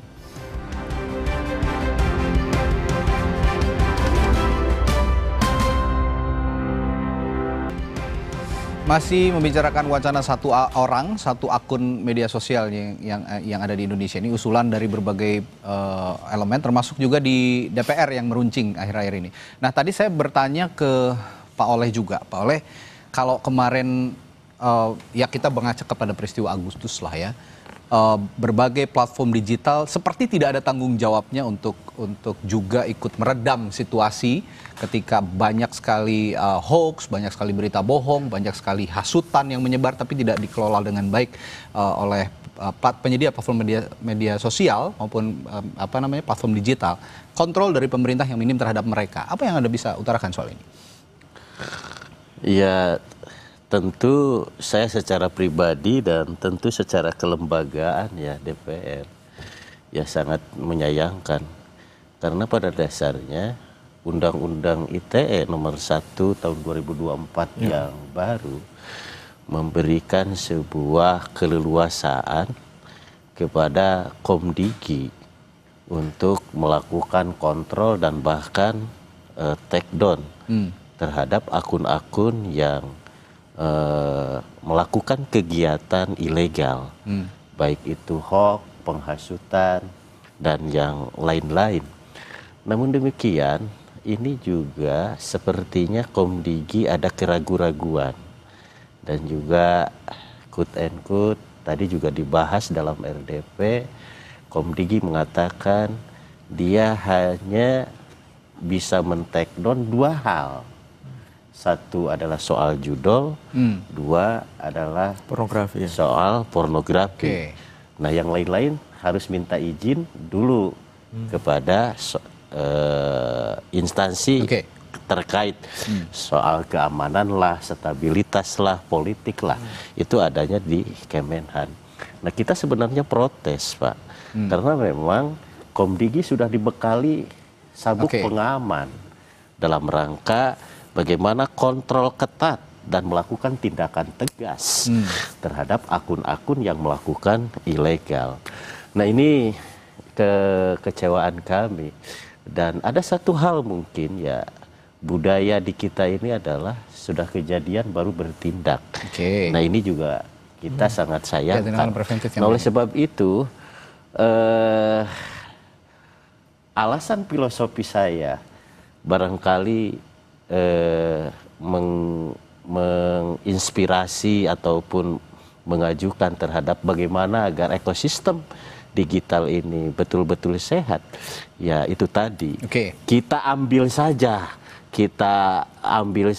kebijakan, jangan sampai ada ruang-ruang untuk melakukan kegiatan ilegal di dalam media sosial itu sendiri. Saya juga tadi mengkantor apa yang dibilang oleh Mas Pratama soal ada aktivitas lain selain buzzer-buzzer ataupun orang-orang tidak jelas itu, di mana mereka menggantungkan aktivitas hidupnya juga kepada akun media sosialnya, second account-nya, misalnya yang bisnis atau juga untuk unsur hiburan, seperti ada akun-akun binatang peliharaan, begitu yang menghibur masyarakat. Ini juga kan punya hak untuk menikmati, berekspresi dan menikmati aktivitas di media sosial. Bagaimana pengaturannya kalau begitu? Makanya tadi saya menyampaikan sebuah jalan tengah.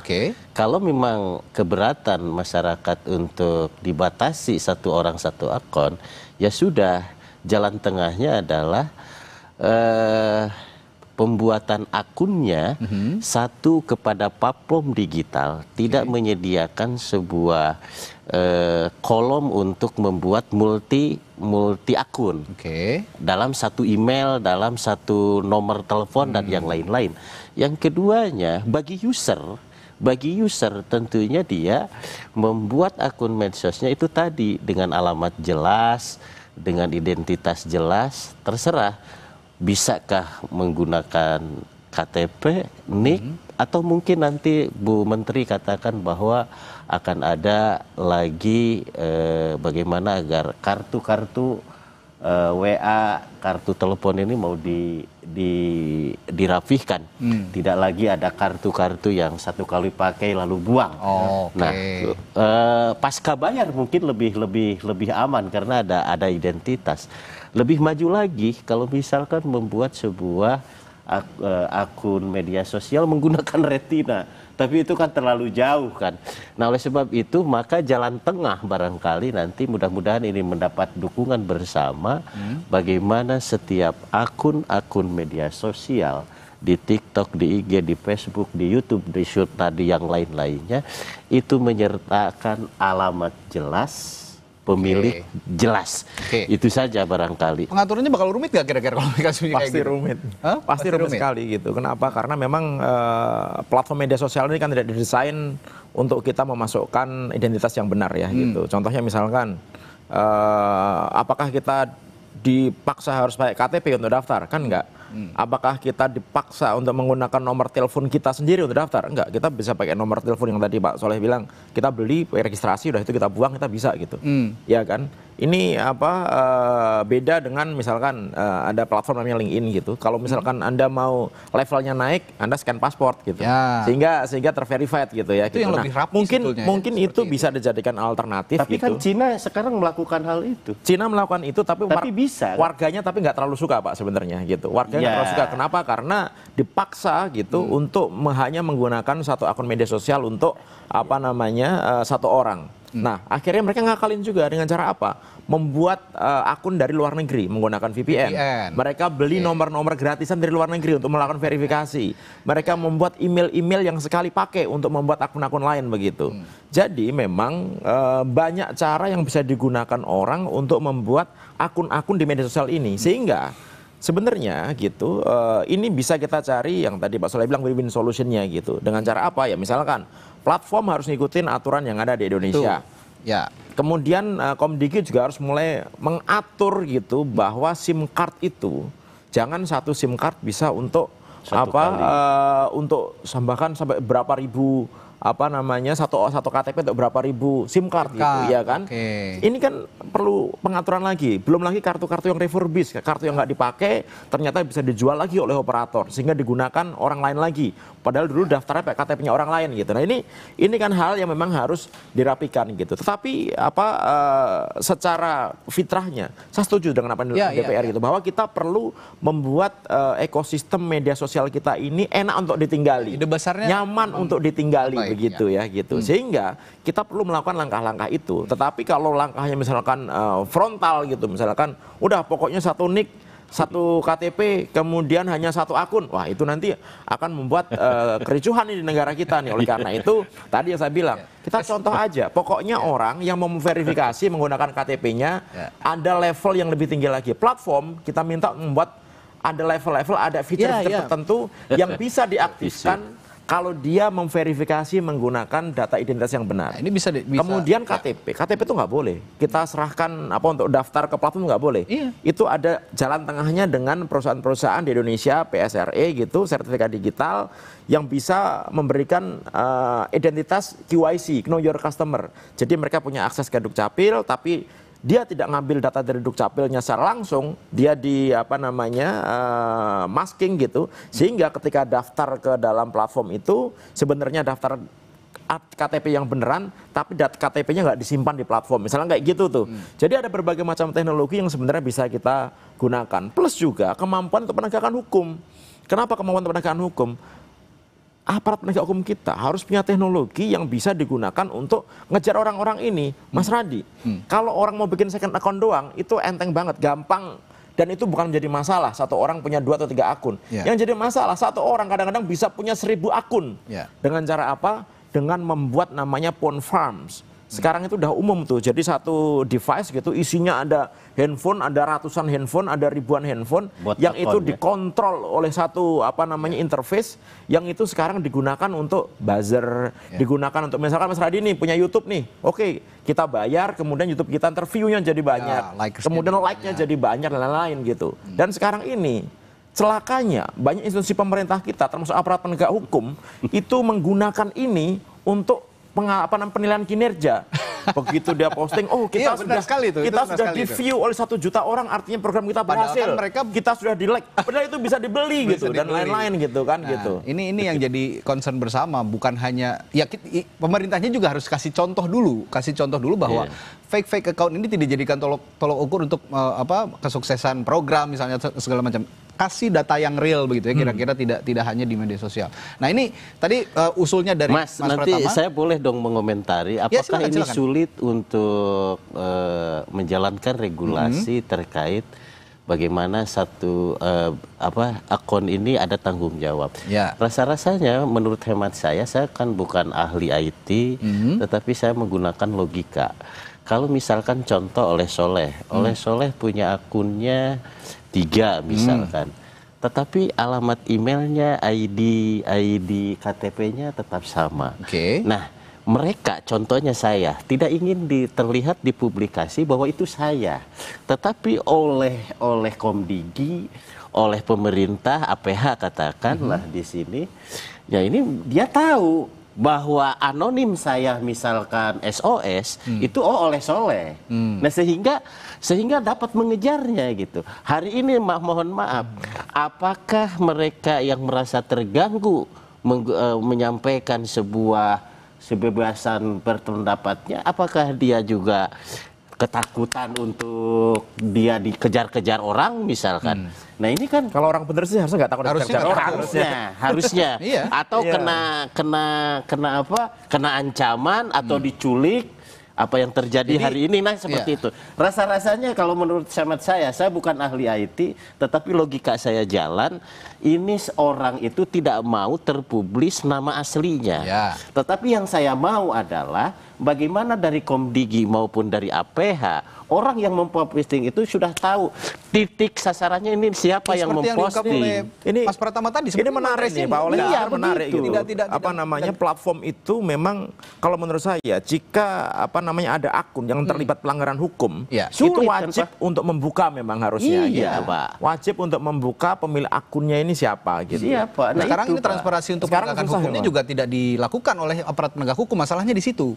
Jadi, makanya sehingga orang-orang yang berusaha menimbulkan chaos di ranah digital ini juga seolah-olah bersembunyi dengan orang-orang yang benar-benar ingin menyuarakan ekspresinya gitu loh maksudnya. Nah, ini yang harus dan tidak gampang, maksudnya tidak susah juga kan sebenarnya untuk saya rasa agak sulit fake account ini. Tadi Mas Pratama sudah bilang fake account kan tidak susah di-trace sebenarnya. Nggak susah di-trace gitu. Tergantung kita ini mau melakukan apa enggak yang pertama. Kemudian yang kedua, kita ini tergantung sama platform Mas Radi. Iya. Jadi platform itu nurut gak nurut sama kita. Kita ini sebenarnya agak-agak dikacangin juga sama mereka. Contohnya misalkan kita ada nih akun-akun yang memang bikin hoax nih, bikin rusuh nih. Dia bikin postingan yang itu isinya nggak benar.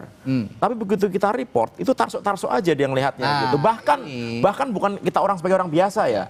Pemilik whitelist dalam hal ini Komdigi atau BSSN itu pun ketika ada permintaan ke mereka itu tergantung mereka mau dikasih apa enggak, tergantung mereka gitu. Oke, jadi begini Pak Oleh, sebelum kita menuju kepada satu akun diberlakukan, bisa nggak memberikan masukan juga kepada pemerintah bahwa platform digital ini juga harus bisa nurut lah sama pemerintah gitu loh. Saya jadi rasa tidak liar.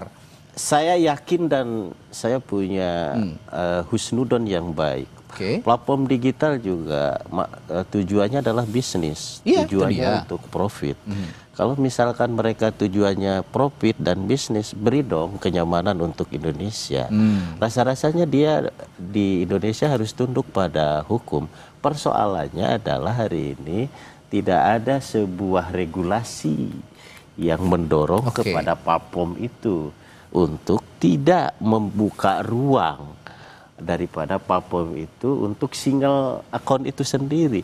Rasa-rasanya TikTok juga mau. Ketika saya melemparkan itu, dia juga udah menyampaikan bahwa kami juga tidak sependapat dengan akun-akun itu. Dan dia juga berusaha. Nah, oleh sebab itu, rasa-rasanya di dalam undang-undang besok yang hari ini sedang digodok, saya akan terus memperjuangkan bagaimana ekosistem digital ini betul-betul ramah. Tapi kita harus lihat, banyak masyarakat kita yang membutuhkan lebih dari satu akun dalam berkegiatan berkehidupannya. Itu juga harus dipertimbangkan. Dan itu harus dipertimbangkan pelaku UMKM, pelaku media sosial yang memang dia suka memberikan masukan kepada pemerintah dan lain-lain kan gitu, termasuk jurnalis tadi saya bilang gitu. Oleh karena itu kita perlu membuat aturan gitu yang memang bagus untuk kita semua tapi tidak menghilangkan hak masyarakat untuk memberikan pendapat. Ini yang harus dipertimbangkan dan diskusinya memang tidak bisa 1 hari 2 hari seperti ini untuk membicarakan hal ini karena banyak sekali yang harus dibicarakan dan pihak-pihak terkait yang harus duduk bersama. Tapi intinya kita tangkap bahwa semangat ini adalah semangat yang positif. Semuanya pasti ingin media sosial itu menjadi tempat hidup yang enak buat semuanya. Gitu. Kita sepakati hal itu di perbincangan malam hari ini. Terima kasih Mas Pratama, Mas Oleh sudah berdiskusi malam hari ini di Sapa Indonesia Malam. Kita jumpa lain waktu. Selamat malam. Saudara, Israel terus meningkatkan serangan di kota Gaza dan memaksa orang-orang yang bermukim di sana untuk keluar dari rumah-rumah mereka. Kami punya informasinya setelah jeda di Sapa Indonesia Malam. Tetaplah bersama kami.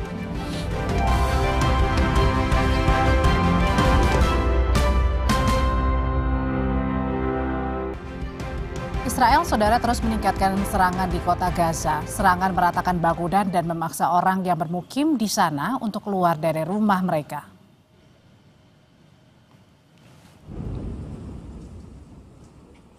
Israel kembali mengirimkan pesawat tempur dan menghancurkan satu dari beberapa bangunan di kota Gaza.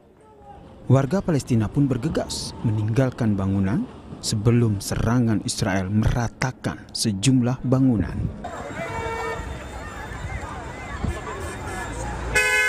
Perempuan, anak-anak, dan lansia di kursi roda panik mencari tempat aman sambil membawa beberapa tas setelah menerima peringatan.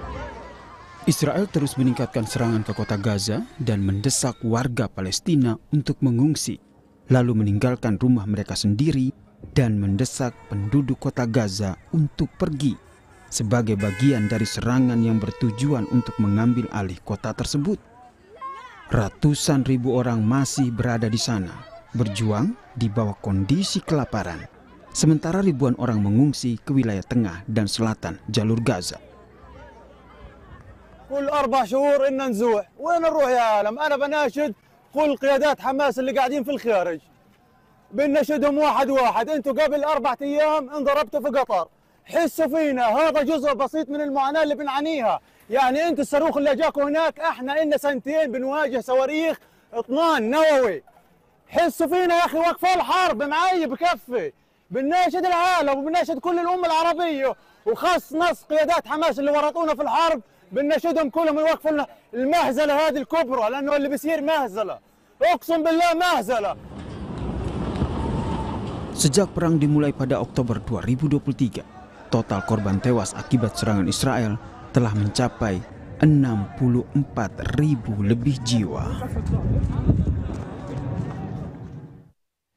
Informasi tadi sekaligus menutup perjumpaan kita di Sapa Indonesia Malam. Dan kami ingatkan Anda agar jangan lupa cukupi kebutuhan air mineral Anda setiap hari dan rasakan kesejukannya. Saya Radi Saputro. Saya Audrey Chandra pamit, selamat malam saudara.